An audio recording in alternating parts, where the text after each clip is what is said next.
Welcome friends. 2024-এর অষ্টাদশ লোকসভা ভোটের ফল ঘোষণা হয়েছে 4 জুন 2024। এই ফলাফলের ভিত্তিতে কোন লোকসভা কেন্দ্রে কোন দল কোটি করে বিধানসভা কেন্দ্র জয়লাভ করলো একটু দেখে নেব। আজকে আমরা যে লোকসভা কেন্দ্র নিয়ে আলোচনা করব সেটি হলো কলকাতা উত্তর লোকসভা কেন্দ্র। এই লোকসভা কেন্দ্রে জয়লাভ করেছে টিএমসি প্রার্থী সুদীপ বন্দ্যোপাধ্যায়, তার নিকটতম প্রতিদ্বন্দ্বী বিজেপি প্রার্থী তাপস রায়।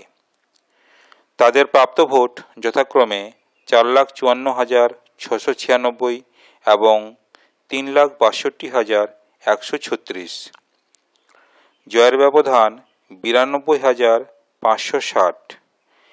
এই কলকাতা উত্তর লোকসভা কেন্দ্রে 7টি বিধানসভা কেন্দ্রের মধ্যে টিএমসি জয়লাভ করেছে 5টি বিধানসভা কেন্দ্র এবং বিজেপি জয়লাভ করেছে 2টি বিধানসভা কেন্দ্র। ভিডিওটি ভালো লাগলে আপনারা শেয়ার করবেন। আপনারা ভালো থাকবেন, সুস্থ থাকবেন। ধন্যবাদ।